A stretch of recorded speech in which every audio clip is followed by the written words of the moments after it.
Hello and welcome back to my channel. I'm Jessica Levi, and today I wanted to do a quintessential booktube video, my top 10 favorite sci-fi books. That turned out to be much harder than I thought it would be. I just could not bring myself to cut this down to 10 books. There are just so many sci-fi books that I love. So what I've done instead is I've selected 20 books. So over the years, these are the ones that I've read, these are the ones that have stuck with me, and there is just some really cool stuff on this list. I hope that you find some good book recommendations in this list, and maybe there's some that I inspire you to go read and enjoy yourself.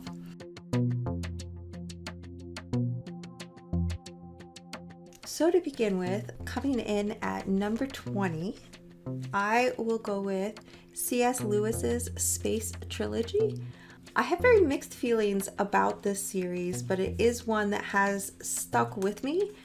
Typically, I do not enjoy C.S. Lewis's writing. I thoroughly disliked the Chronicles of Narnia, and I've tried twice to read them, but I actually did enjoy these a lot more. You know, with C.S. Lewis, you're getting very much of his philosophical and religious views, but I found these to be much more interesting. The premise, the metaphors. So in these, we have a main character, Dr. Ransom, who was meant to be his good friend, J.R. Tolkien, and he is kind of against his will, removed from planet Earth and taken out into space, and he sees the greater context that the Earth exists in with the rest of the solar system. And the idea is that, you know, Earth is the silent planet, that it is contaminated with the devil basically, and that the other planets have quarantined it, that the rest of the solar system has quarantined the Earth from them. So in the first book, I believe it takes place on Mars, where Dr. Ransom goes first. The second book, he goes to Venus, and then in the third book, we go back to Earth, that hideous strength.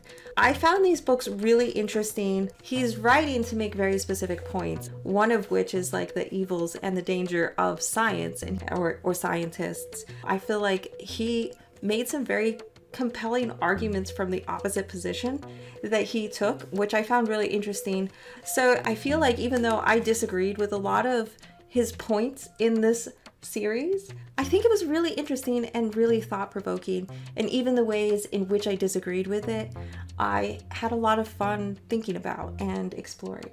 So this would be my number 20 in my top 10 favorite sci-fi books.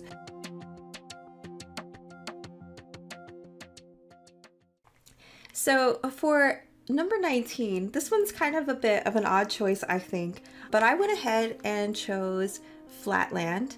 And this is a book I read in my early teens, and it just tickled me. I love the idea of a story that explored mathematical concepts and tried to create a plot and world that illustrated spatial versus linear dimensions. The premise of the story is that we are on a two-dimensional world. Everything here is two-dimensional. The beings are two-dimensional.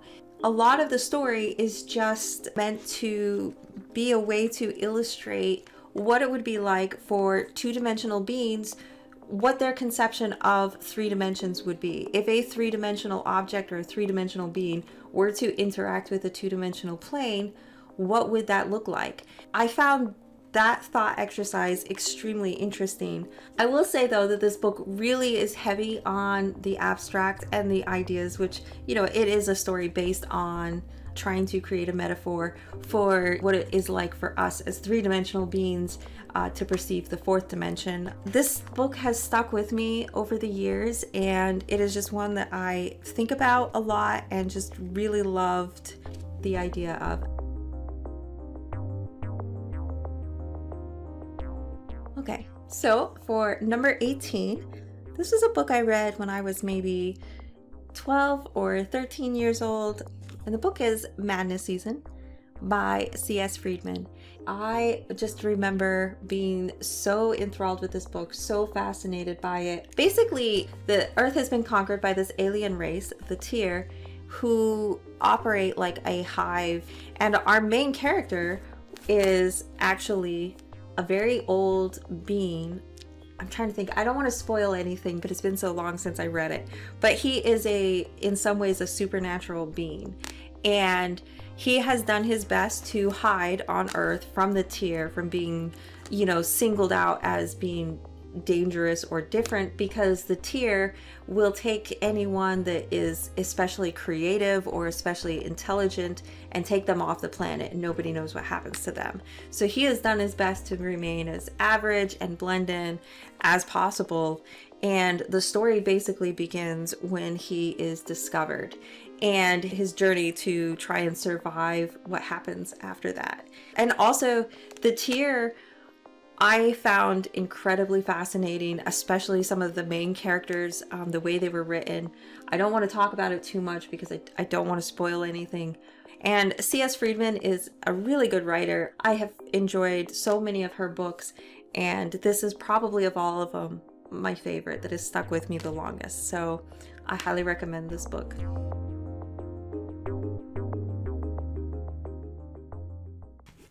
So the next book that I chose was Ursula Le Guin's The Dispossessed. And to begin with, I love Ursula Le Guin, and I had a hard time choosing between The Left Hand of Darkness and this one. I actually did enjoy the writing and the story of The Left Hand of Darkness more than I enjoyed the story of The Dispossessed, but I really liked the ideas that she was exploring in this one, even though I disagree with a lot of what she writes in here. She tackles very difficult subjects, very abstract subjects really well. I really liked that she was able to create this likable character and have them navigate through the pitfalls of these different types of societies and have very human reactions. This book is often talked about as capitalism versus socialism, government versus anarchy, exploring ideas of property and possession, ideas of individualism and freedom. I think that those are extremely difficult subjects to tackle. It's clear from her writing and from other books as well that she definitely sides with the socialist. And some people say in this book that she gives a fair shake to both of the societies, which I kind of disagree with. I feel like the capitalist society does end up being kind of a caricature and misrepresents some of the systems and the ways that it operates. I would say that she does also give some negative examples, some difficulties and failings of the socialist societies in this book as well, which I appreciate that it's not completely one-sided. This is a really good book, really well written. I mean, Ursula Le Guin is just a fantastic writer. She has such a great economy of language, and it's very thought-provoking. Like it really gets in your head and makes you think about these ideas. Really a fantastic book that tackles what most authors would be intimidated or not know how to tackle.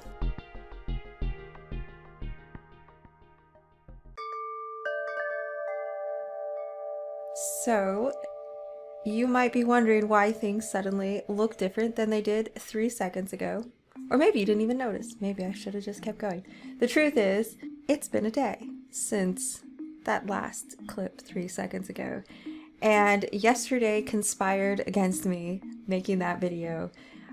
For one, our heat went out.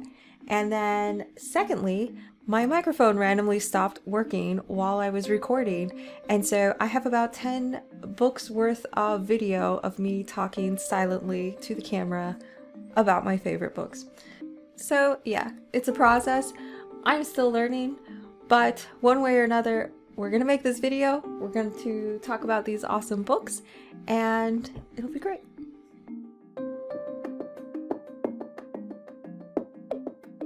So the last video to have sound, apparently, was for The Dispossessed.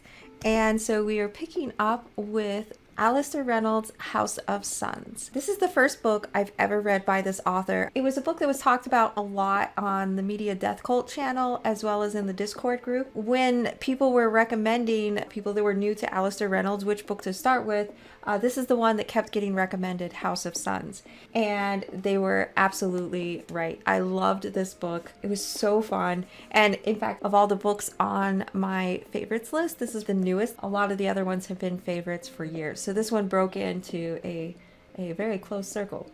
I wasn't expecting this book to go as many places as it did. We're basically following the main characters who are clones of a human who lived millions of years ago, 6 million years ago, I think. They broke themselves into 1,000 clones, and they spread out across the galaxy, and every few thousand years they come together to exchange information about what they learned, what they've done in those last intervening periods.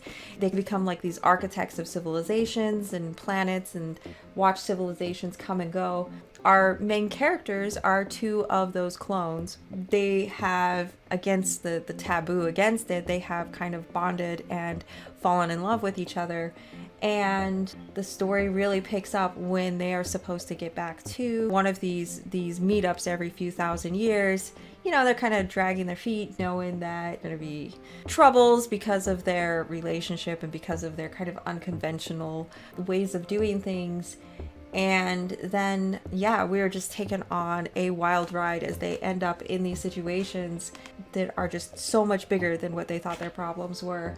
I really love, I feel like this story just had some really fantastic examples of different types of consciousnesses. I loved kind of these zooming out, vast stretches of time that occur in here. But yeah, this book, I absolutely loved it, and I cannot wait to read more by this author, which there's a read along soon of the Revelation Space series by Alistair Reynolds that Media Death Cult is hosting. So I'm really looking forward to that. That's going to be a lot of fun.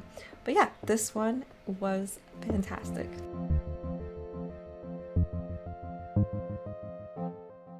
All right, next up, number 15. I chose Arthur C. Clarke's Childhood's End. I, in general, really love Arthur C. Clarke. I love his big, vast ideas that his stories usually encompass. I love 2001 Space Odyssey, the movie, the books. That was right up my alley. I ended up choosing this one because this one just is such a gut punch of a story. It is so evocative. It takes you to such a place of what it means to be human and have purpose in life, and this sense of existential dread that I don't think any story has elicited in me quite like this one did. The book is first contact story. There are these aliens that come to Earth, and they will not let humans see them, but they bring all of this wondrous technology and, prosperous golden age to Earth. When you find out why humans can't see them, it becomes so interesting. This whole book, there's just so many interesting twists to it, where this main character ends up and the emotional experiences that they go through. You just really emotionally end up connecting with that guy, regardless of Arthur C. Clarke's usually very dry treatment of characters. And yeah, I just really love this book. As you can tell, it's on my list, and I highly recommend it.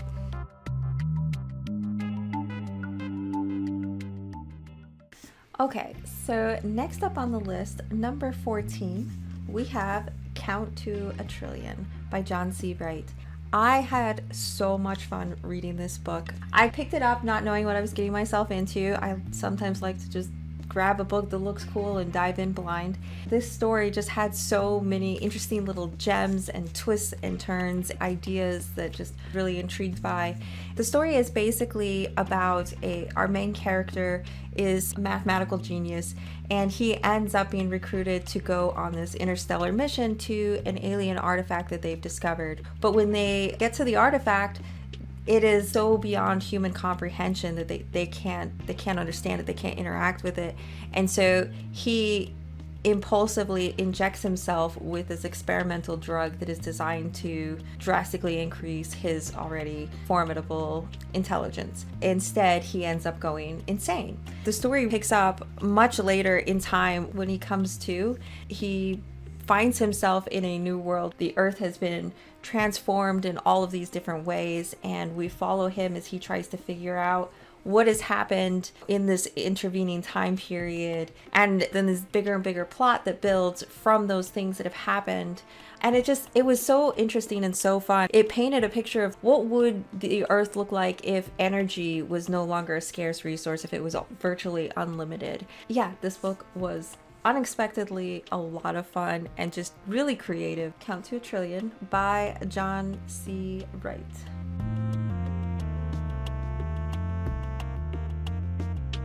So next up, for a number 13, we have Hyperion by Dan Simmons. And we follow the story of 7 pilgrims who are traveling to this planet, Hyperion, above which there is an interstellar war, like a galactic battle going on. And a lot of people are fleeing the planet. But these 7 pilgrims are traveling to Hyperion. And on Hyperion, there is a place known as the Time Tombs, where there's these caverns that move backwards through time. And there is this entity there called the Shrike. And the Shrike is this mysterious, terrifying alien that brutally murders human beings, has committed horrible atrocities. Many people are terrified of the Shrike. Some worship it. There's a religion around it. And so these 7 pilgrims are on this suicidal journey to the Time Tombs and the Shrike.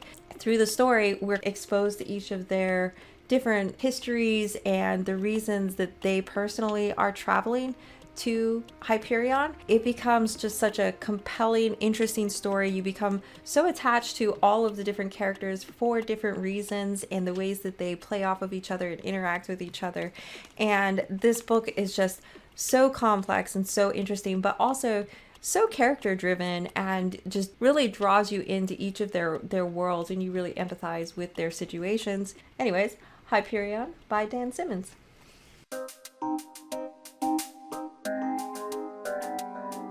For number 12, I chose Leviathan Wakes by James S.A. Corey. Sorry, I'm terrible with getting this in the camera. James S.A. Corey, which is 2 authors that co-author this book together.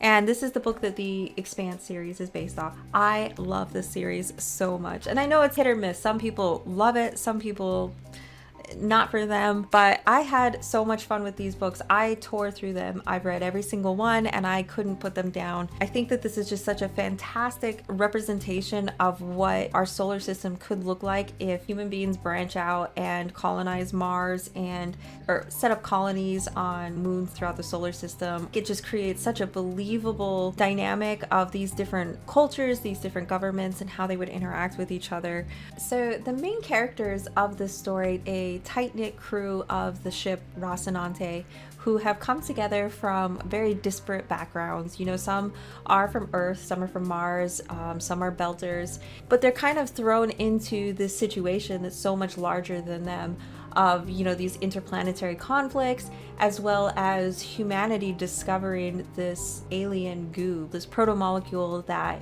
rapidly changes things and deconstructs them. And they don't really know what it does, they don't know where it came from, but you have these different factions of human beings fighting over it and fighting to destroy it or control it or use it and experiment with it.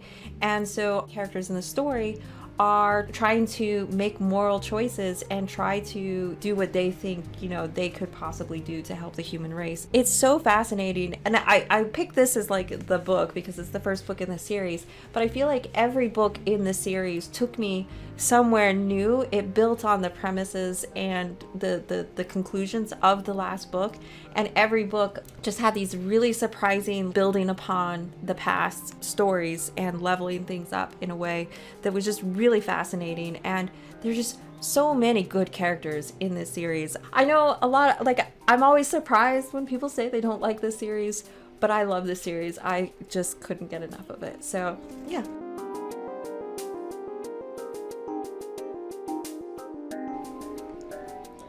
Okay, so last of the runners, we'll call them the runners up to the top 10. Number 11, I chose The Moon is a Harsh Mistress. This is another writer like Arthur C. Clarke. They're really good with the plot and the ideas. The characters sometimes can be a bit cardboardy and feel a little bit like props to the story. But with that being said, I feel like the AI in the story was just so incredibly human and interesting, and actually I just love that character so much. So even though I would say characters is definitely not Heinlein's strength. He creates a character in the story that is really interesting and really fantastic. So the story is basically Mars is like a penal colony, you know, kind of like Australia, in which it's kind of become its own entity. It's no longer a penal colony, but there's these people that live there that can't ever return to Earth because of gravity. They decide that they want to become independent from Earth. So the story follows two main characters who are trying to organize a revolution to try and fight for the moon's independence from Earth. And along the way, they have a supercomputer that basically runs the moon that has developed self-awareness. It's become self-aware, and it wants to be more human. It wants to understand humans. And so the main character is interacting with this computer that he calls Mike.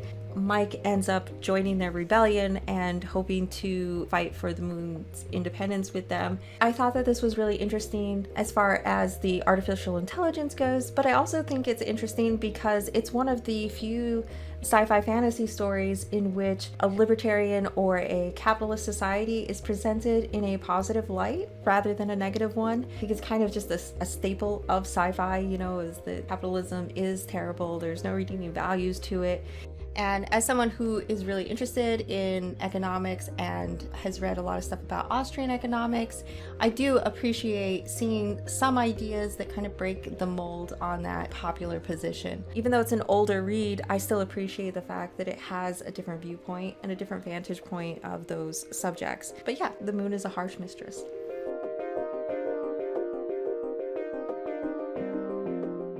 So we have made it to the actual top 10 that this video was supposed to be about. But I mean, can you blame me for not wanting to cut these books out? I don't know. All right, so coming in at number 10, I chose Ray Bradbury's The Martian Chronicles. And I absolutely love Ray Bradbury's work. As far as a science fiction writer goes, I feel like he is the poet of sci-fi. His writing is always very beautiful, it's very evocative, it's very intimate and personal feeling. There's just something so warm and human about Ray Bradbury's writing. And it's always super interesting as well. The ideas are very unexpected and just really take you to unexpected places. The Martian Chronicles is, on its surface, kind of looks like a novel, but it really, to me, reads as a series of short stories where we kind of go through this journey of humans colonizing Mars and what that looks like from different vantage points of the humans and Martians and the world they leave behind. There's just so many little poignant stories in this book, and some of them have just stuck with me for so long after reading this book. It's been a while since I read it, so I want to be careful. I don't want to spoil anything, but there is a creature in this book that's somewhat of like a shapeshifter, except it kind of changes based on what people want it to be. And it is just, that little short story about that creature is just so poignant, and it's just so, I could just remember it so clearly and see it so clearly, and it had such an impact on me. And that I feel like the whole book is just made up of these like beautiful little vignettes and short stories. I would say this is just, it's just beautiful writing. You could tell that Ray Bradbury just has a way of seeing the world and writing about it that is just extremely human and extremely insightful. And I feel like if you're someone who's interested in sci-fi, doesn't know a lot about it, but you don't want to get into like a hard, crunchy sci-fi, I feel like Ray Bradbury is a fantastic choice because his writing is so warm and so human, and it really makes you feel a lot of things when you read it. So I highly recommend The Martian Chronicles.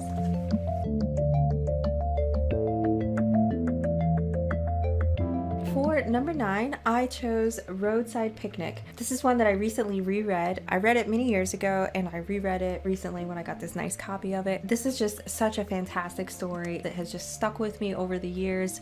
It's the one that the Tarkovsky Stalker movie is based off of, as well as the Stalker games. It's such an interesting story of this area that is contaminated with these alien artifacts that are sort of strewn about and left there, regardless of the danger or value that they pose to human beings. We follow the main character is a stalker. He's one of these guys that goes into the zones and risks life and limb and possibly criminal charges for the possibility to collect some of these artifacts and sell them and make a lot of money. It's such an interesting story. The premise is so interesting, really interesting when it comes to human nature and greed and loyalty. What people are willing to risk takes you down in the mud of these people's lives and what they try and build or don't build with it, as well as the zone itself being fascinating. The way that human beings react to the zone is incredibly interesting.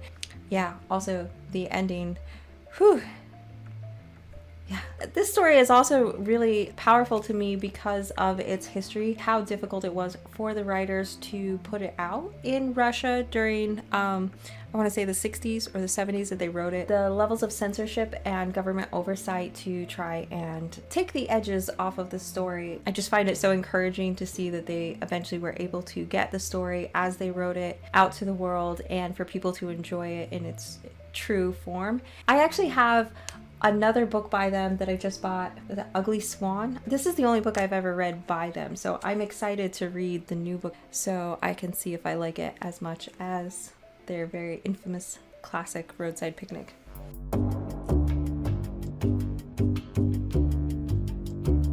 All right, number 8, The Star's My Destination by Alfred Bester. It's also been called Tiger, Tiger, Burning Bright. This is probably one of the oldest books I have in my favorites list. I found it on a shelf somewhere. I remember picking it up and not knowing what it was, but I was bored. So I just started reading it. I had no idea what I was in for, and this book just blew my mind.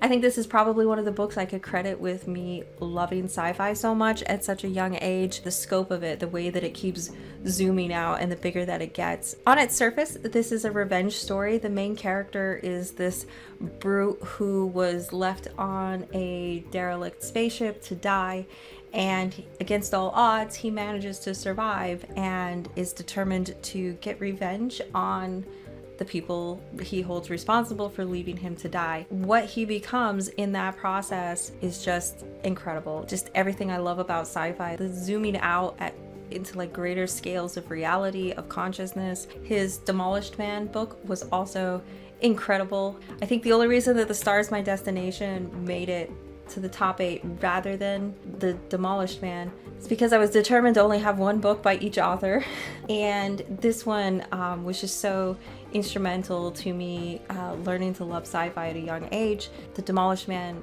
I read much older, so even though I find it an equally good story, it doesn't have the same emotional association. I will say I have had a terrible Alfred Bester experience very recently. I got one of the only books of his I've never read for Christmas. My husband found me a copy of Golem 100, and oh boy. I know now there's a reason why that book is hard to find, because, you know, I don't know what was going on with that book. This book was amazing. Demolished Man, amazing. Golem 100 is probably one of the worst books I've ever read. And I couldn't finish it, which I almost never DNF a book. So I highly recommend this. I highly don't recommend that book. And yeah, so anyways, number 8, The Star's My Destination.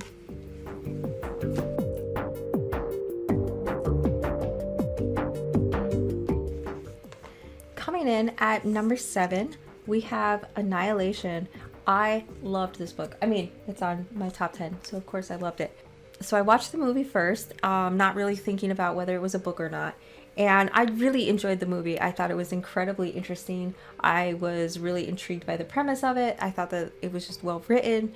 And so I saw this at a bargain book rack for like $5. So I picked it up, and I was not at all expecting this book to be as good as it was. As much as I loved the movie, this book far surpassed the movie. It does what a movie can't do. The book is able to give you this inner dialogue of the main character, that you're seeing everything through her eyes and her thought process. And I think that that's such an integral part of the story, is how her own perception of reality starts getting skewed, and her inability to think correctly or understand reality correctly? Is it that reality is changing around her? Is her ability to perceive reality changing? And being able to be in her head as that happens is just incredibly fascinating, and watching her change as a result of it. This book really strongly reminds me of Roadside Picnic, which is also another reason it's probably one of my favorites. This idea of this zone, this territory that has the rules of reality no longer apply to it, and we don't know what's going on there. We can't understand it. And these poor souls that are going into this zone for one reason or another and trying to understand it or even just survive it. And so I really appreciated that premise. But this book also feels very distinct. The characters in the plot are just extremely different. One of the things I think that set this one above for me personally was just, I loved how atmospheric. I loved how creepy the world was here. I feel like it was incredibly engrossing and beautiful, but horrifying at the same time. And I loved how we just stayed, like, there was no breaking out of or escaping that alien sense of reality. And I found it incredibly alluring and interesting. And so I absolutely loved this book. Just beautiful, beautiful writing. I feel like at this point, having read one book, I would probably be willing to read just about anything that he wrote at this point. So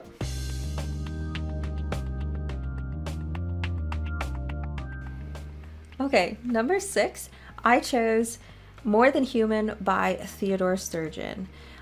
Theodore Sturgeon is another one of these that I consider one of my favorite writers. This was another book that I picked up. I think I found it in, I believe this copy, I think at a thrift store somewhere, and I had never read anything by Theodore Sturgeon. I didn't know who he was. And so much like I found Alfred Bester, I just picked this book up and I'm like, could be interesting. Why not? I had no idea what I was getting myself into, and it just went from 0 to 100. The story about these strange beings, these freaks that have these qualities to them that are trying to survive their broken lives, and the way that they grow or don't grow and change was just incredibly fascinating to me. I found myself just thoroughly engrossed in the story. I absolutely loved it. And so I immediately went out and found everything I could find by Theodore Sturgeon. And then I've also started trying to collect, he has this whole like 20 volume set of short stories because he was extremely prolific in writing short stories. I have about 5 of them so far, and he's just an incredibly creative thinker. His ideas are always very unexpected and explored in interesting ways, and kind of one of the things I love about sci-fi is its ability to take me to unexpected alien places and unusual ways of thinking about things and new perspectives on things, and Theodore Sturgeon is one of the best for that. I absolutely love his writing. I do think part of the reason that I chose More Than Human, again, like the Alfred Bester Tiger Burning Bright, was because this was my first experience with Theodore Sturgeon, and it just was such an unexpected thrill and enjoyment that it has always stuck with me as that like emotional first experience of finding that hidden gem or treasure. So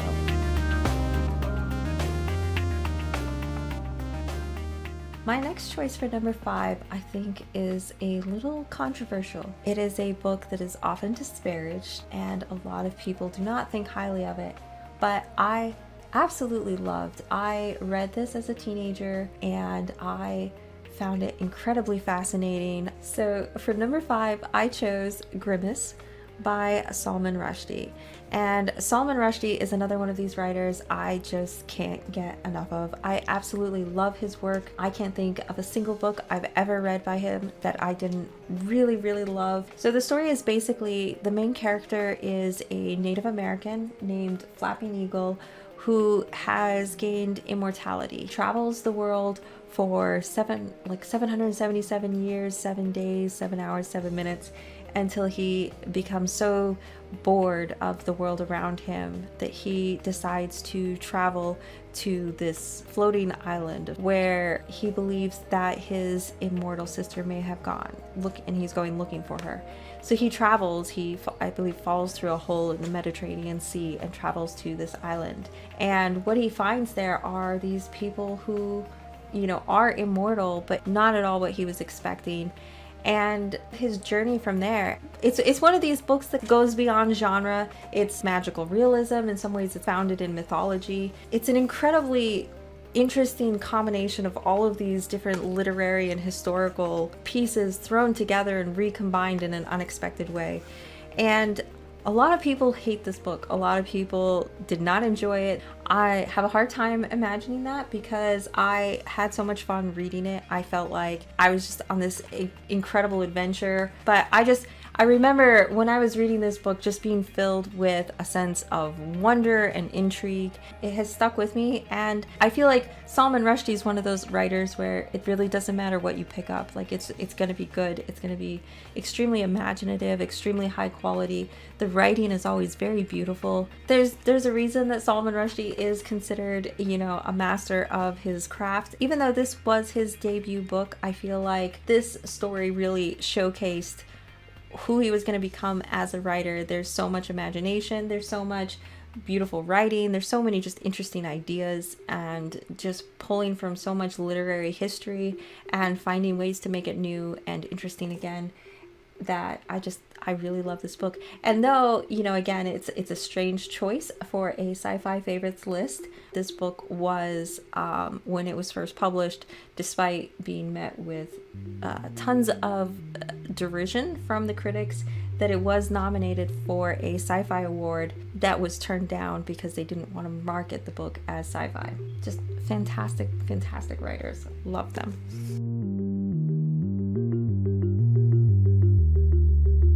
For number 4, I chose Walter Tevis's The Man Who Fell to Earth. It's another case of just finding this book randomly on like Unity's shelf somewhere, picking it up and falling in love with it. And I actually have the copy that I found as a kid, and as you can see, it is in very precarious condition. And so this was the book that I found, this battered, like not even bound together anymore, paperback book. And I used to have the cover. I had no idea what happened to the cover over the years. And I remember when I was reading it, it felt like I'd found this like treasured artifact, and just, ever so carefully reading the pages, trying not to damage them, and just falling in love with the story and the character in here. And so I know it sounds stupid, but this is actually like one of my prized possessions. So I don't damage that one. We'll hold this one while we're talking. So at some point I replaced it with a book that I'm less terrified to handle, we'll say. And it is just an incredibly poignant and sad story. You become so connected to the character, the alien in this story, and what he goes through. So in this story, we have a main character who is actually an alien who has traveled to Earth, and he's hoping to get help from human beings on his planet. They're kind of his last hope, and he ends up trapped here. The experiences that he goes through and his emotions as he goes through those experiences, and you find yourself just so emotionally connected to the story and what happens to this character. It's an incredibly poignant and kind of tragic story, but it's extremely beautiful. I found several other books of his that I have really enjoyed, and I absolutely love The Mockingbird. That was another really fantastic book of his. And then he also wrote some books that were not sci-fi that were really good as well. I read The Hustler and really enjoyed that one, and The Queen's Gambit was fantastic. And I've actually been kind of curious to see that they've made a TV show now based on The Queen's Gambit, and so I hope that that means more people will pick up some of his sci-fi work, because it is fantastic. And speaking of TV, I know that they actually made a movie at one point of this with David Bowie. And while I like David Bowie, I have not been able to bring myself to watch the movie because the trailer for it looks so melodramatic. And this story has such a quiet, haunting quality to it that I'm afraid of watching the movie and having it spoil the image that's in my mind of this story. I should probably just watch it. I'm always going to love the book, but I don't know. Have any of you ever watched the David Bowie version, the movie? Is it any good? I don't know. The book is phenomenal though, so maybe I'll be brave and watch it one of these days.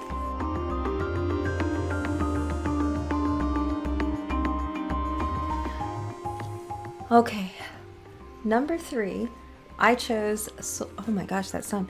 I chose Solaris by Stanislaw Lem.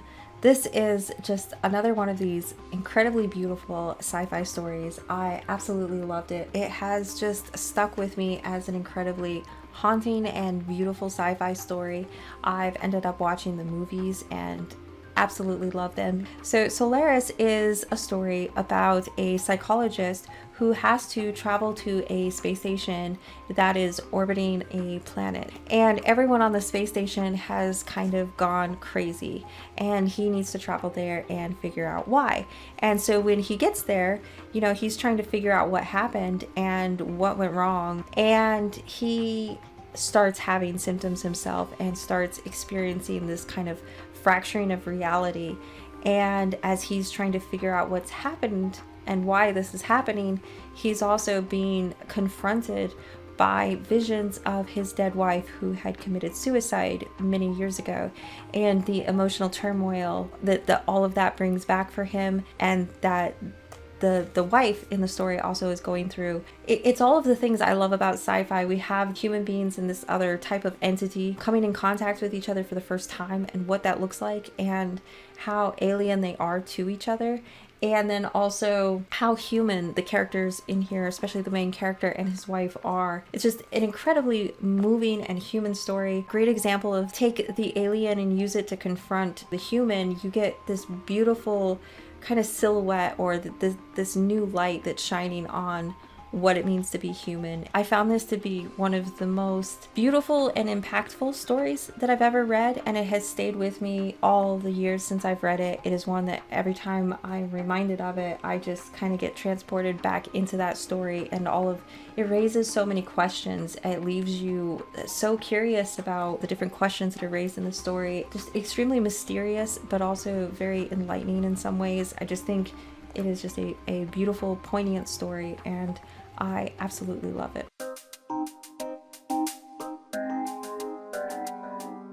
Okay, so number 2.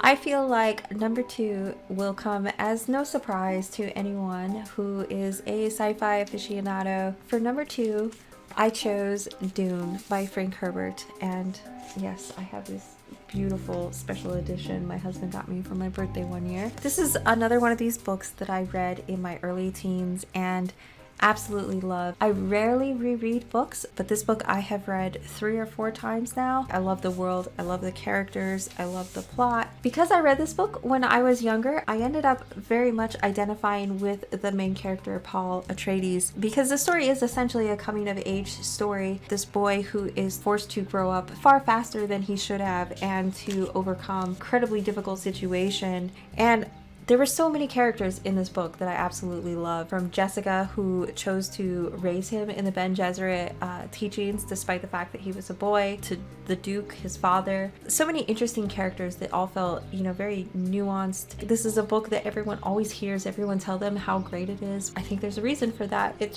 really is a heavyweight when it comes to sci-fi. It really has it all, and it pulls off a lot extremely well. It's just some of the most iconic world building. The story really takes the time to slow down and in some ways become very meditative on the choices that are being made and the consequences of those choices, and to find the dark, quiet spaces between the moments and explore those really well. And it gives the book such a feeling of gravitas and such a feeling of purpose and intentfulness that is just so well executed. I am dying to watch the new movie that's coming out this year. I cannot wait to watch that. And actually, I was super disappointed that they postponed it, but I was also super relieved because I'm trying really hard to finish doing a series of paintings of the characters before I watch the movie, because I've had such a clear idea of these characters in my head, such a clear vision of them, that I'm worried once I watch the movie that that'll kind of get overshadowed by what I see in the movie, and in a way I'll lose that original image that was my original experience of the story. So I've decided to go ahead and try and do several paintings of it before I watch the movie, so that way I can kind of preserve that vision in my head and be able to enjoy the movie without losing that. So hopefully in the near future, I will have some paintings to share, some Dune fan art paintings, hopefully before the movie comes out, because I don't know how long I could hold out and not watch it. So I absolutely loved this book. Yeah, no surprise here. For number 2, I chose Dune.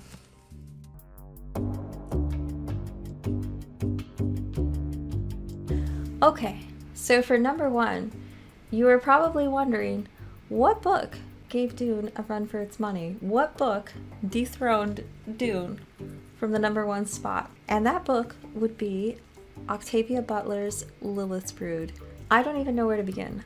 I love this book so much. I have loved everything I have ever read by her, and I'm pretty sure I have read everything she's ever written. But of all of her books, all of the ones that I have loved, this is the one that just really resonated with me. So the plot in the story is that humankind has basically wiped itself out. The earth is a graveyard. There are no people left alive, and some aliens find planet Earth. They're able to take a few specimens of humanity up to their spaceship and bring them back to life. So in the story, we start with our main character waking up on the spaceship as they bring her back to life, and her experiences as she figures out what happened, what's going on. There is the added problem that for human beings can't quite cope with something so biologically alien to them. So she has this immediate, overpowering flight or fight response, an instant revulsion to the aliens, and is struggling to try and cope with even being in the same room as them without being overwhelmed with terror and disgust, trying to adapt to this new life and this new world that she finds herself in. And it is just an incredibly fascinating story. The premise of it is extremely interesting. The aliens are so well written and so well realized, and they truly do feel alien, which I really appreciate. You know, they don't feel like another flavor of human beings. They feel like something other than. The choices that are laid out before her, what options she has, what possibilities she has for what life might look like. I feel like the story has it all, like everything you could possibly want from a sci-fi writer. And I feel like with Octavia Butler, you get it all. You get incredible writing skill. Like, her use of language is always incredibly evocative and sharp. She really explores the psychological consequences of these altered parameters of reality and what it means for the people that are in these situations in her stories. I think one of the things that Octavia Butler really shines at is her character development. Her characters are always so three-dimensional, so warm-blooded, they feel so real, and you become so emotionally connected to them. But there's also, you've got all of this rich sci-fi thought-provoking ideas in here as well, from the alien species and how they evolved, and you know, how they ended up coming to Earth. Ideas of bioengineering and things like that in this book that are really interesting. I just feel like with Octavia Butler, you get it all. And this book is actually 3 books. I keep talking about it like it's a singular book, but it's actually a trilogy. And of the 3 books, I actually, as much as I loved the premise of the first book, was really fantastic, I also really loved the 3rd book. Such a moving, interesting story. I absolutely loved it, and I can't recommend this book highly enough. She is just a fantastic writer, and in my opinion, this is the best that the best has to offer. It's hard to go wrong. If you typically prefer other genres, I think that you would still really love this book because it is so human and so rich and intricate and interesting. And if you love sci-fi, I feel like this book really has a lot, and it's done in interesting ways that, you know, you haven't seen before. And it's just a fantastic book. I can't recommend it high enough.